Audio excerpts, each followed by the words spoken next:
Yes. He could Pope be. Francis is a pretty hip guy. Dude, Apparently in he like likes 70, in like 60 years, we're gonna have a Zoomer Pope. How does it make you feel? Oh, that might I be can't fun. wait to. I can't wait to be Oh the first boy, a Zoomer pope We're making gonna have a Pope TikToks. who used TikTok. How does that make you feel? Yeah, I'm gonna be honest. I There's don't not gonna like. be a. I know seminarians in my generation. I don't like any of them. I know someone who's going to seminary right now who's pretty chill. We actually were the only people who hung out with each other on that youth conference. Oh really? Yeah, he was a really chill guy. Right on. Do I know him? I don't think so. Okay. He does go to Marion though. Or Oh, yeah, interesting. Yeah, I mean, I know most of the seminarians at Marion. I haven't really. Most of them are. I'm in philosophy classes with them though, and most of the seminarians fucking hates like philosophy because they're required to take it, and they don't think it's a valuable study because the evangelicals, they will constantly tell you that philosophy professors are like the philosophy professor in God's Not Dead.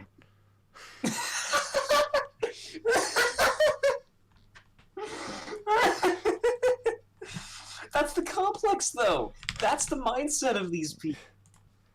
Yeah, it's twisted. yeah. Like I mean, what? 1 second. Let me get like a quick.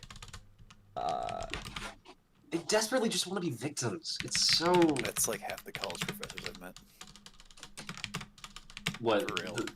The professor from God's Not Dead? Yeah, that's a good like.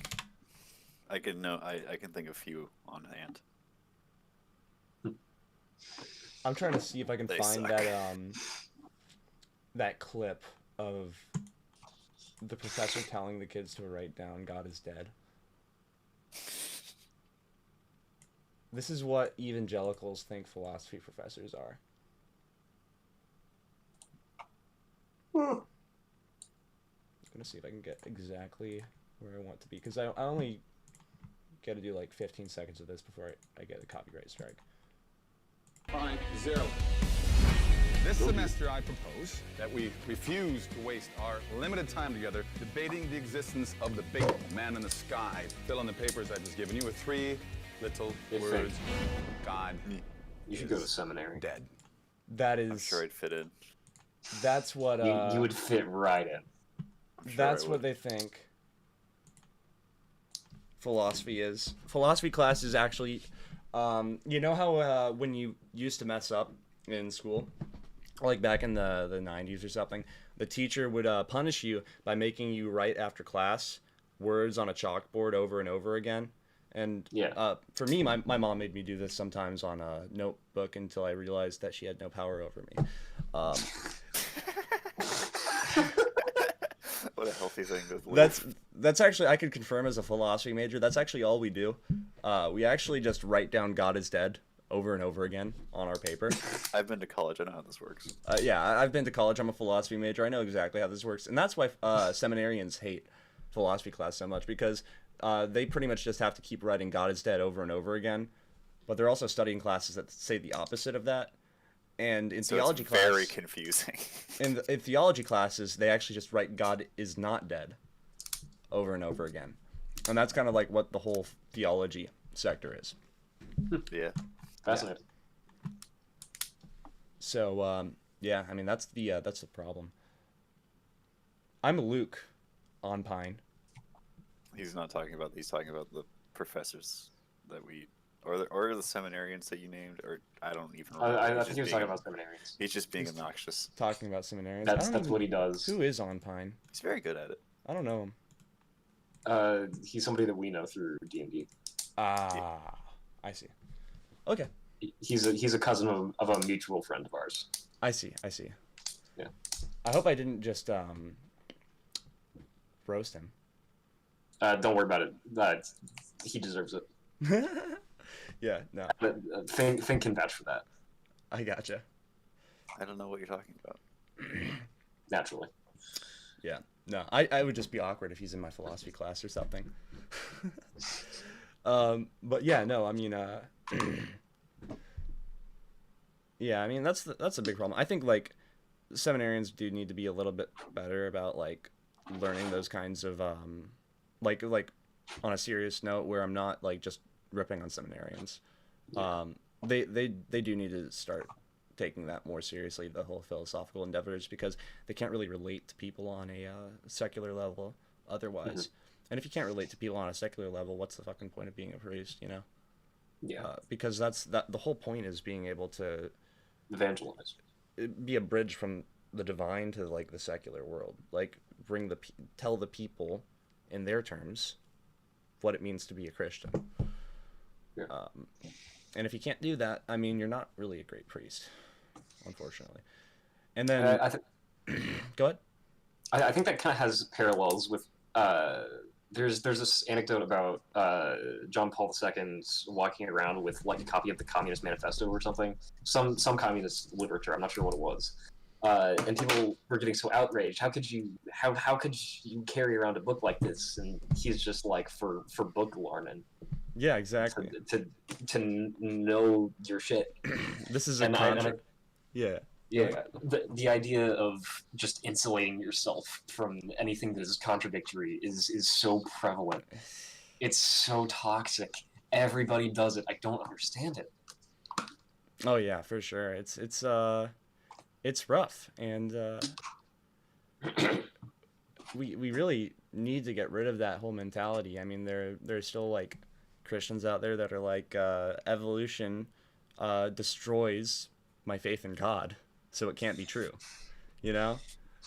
They got some pussy ass faith in God, man. Yeah, and it's like, excuse me, but you know, a fucking Jesuit came up with the whole, well, not evolution.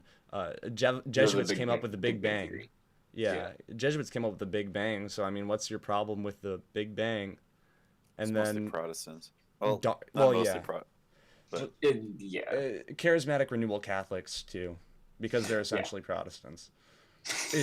For real though. Yeah, for real. Like, I mean, these people are doing like fucking. Oh, I'm speaking in tongues. That's the other thing. At the youth conference that I went to for 2 years, I was told, oh, they're gonna be speaking in tongues. Sometimes they speak in tongues. It might happen this year. I thought we went to the same one, but I don't think we did. Oh no, we didn't go to the same one. I went. I could name the one that I went to. I'm not gonna be that petty. No, it's horrible. I was told that, oh, there might be speaking in tongues, and then all that happened was some fat bitch fainted. Her blood sugar was too low. No, it was probably the incense. It was during adoration, benediction. Sorry. Oh no, it was the Holy Spirit. Naturally. Yeah, no, I mean, yeah, a lot of the practices. I mean, I love the Catholic faith for the most part. Like, it's great. But I think there's definitely a lot of beauty in the traditions, even from like an outsider's point of view. Yeah, for sure. There's a lot of beauty there. But there's also like the problem of like a lot of it has become really manipulative, in the sense that like the Protestant faith is also like a really manipulative faith in a lot of ways. And there are good Catholics and good Protestants and good Catholic churches, but like there's also the people that are like, we got to make money, or you know, I want a power trip on the idea that I'm a servant of God, and so I'm going to tell these kids to fall over when I push them. And that's actually me giving them the Holy Spirit, you know, like that's something that happens in some Pentecostal churches too. Yeah. And then I'm going to speak in fucking gibberish and say I'm speaking in tongues, or like maybe I already know a language, but I'm just going to say, I don't actually know this language. And then they're just going to start speaking in tongues. I mean, it doesn't fucking mean anything to speak in tongues if you're speaking in fucking gibberish, because it's supposed to be a charismatic, what is it? Charismatic fruit of the Spirit or something like that. I don't know. Yeah. And if you like point out the fact that this is bullshit, if you point out how fucking stupid this is, oh, you're an atheist, you're just like the professor from God's Not Dead. Yeah. I mean, it's supposed to be one of those charismatic gifts of the Spirit. And because it's a charismatic gift of the Spirit, it's supposed to help you talk to more people. But instead, what they end up doing... You're literally preaching to the choir. You're talking to nobody. Because you're speaking gibberish. That's the issue. Fuck. Like Paul was able to speak Indian for like no, or not Indian, but like Hindu. What's the Sanskrit or whatever they called it? Back in India, and he didn't know the language before. That was what the, speaking in tongues was. It wasn't. It wasn't going to youth group and speaking a little French. Yeah, or like going like scat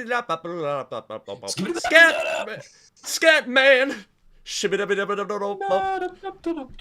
Yeah. So I mean, that's one of the things that's just been really upsetting to me about a lot of these movements in the Christian sects, because it's just a lot. It's a lot of manipulation in a lot of ways. And it's a lot of. I mean, there's money in religion, and that always complicates things. And there's a lot of survival instincts that they try to go through, and I don't know. I mean, I love the faith, but there's definitely some problems with it. There's some big problems. Yeah. That exist. And again, it's the idea that you can't state the fact that there are problems without being branded a heretic. Yeah, and there's a lot because of there's a difference between pointing out institutional problems and saying that Jesus was not the Son of God. Yeah. One is heresy, the other is just a factual observation. Yeah, exactly.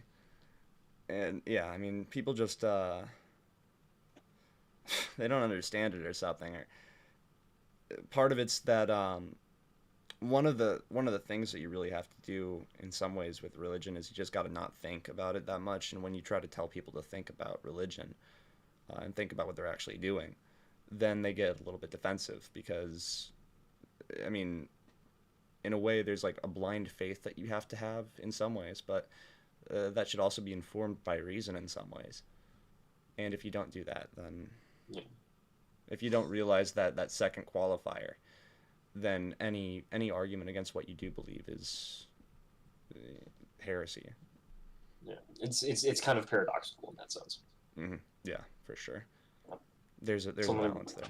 Something that I'm still trying to parse through, Mm-hmm. For sure.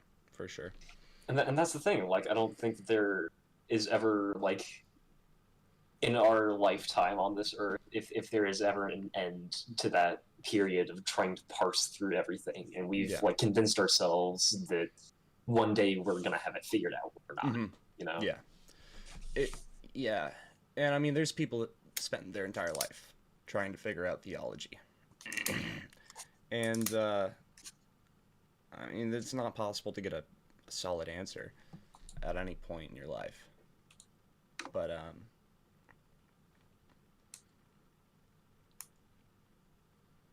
it's just it's one of those things. It's hard to talk about, and it's hard to really have a concise opinion on it, unless you're one of those morons who either say there is no God, or if you're one of those morons that say everything is infallible by the church. Those are the easy answers. Yeah. But answers are never that easy. Think. Hello, Just it's me. think about over there. You got any hot takes on this? Chewing on a pencil. That's a hot take. Not really. No, not many hot takes here. Is that pencil tasty? No, Why are you chewing on it then? I have no idea.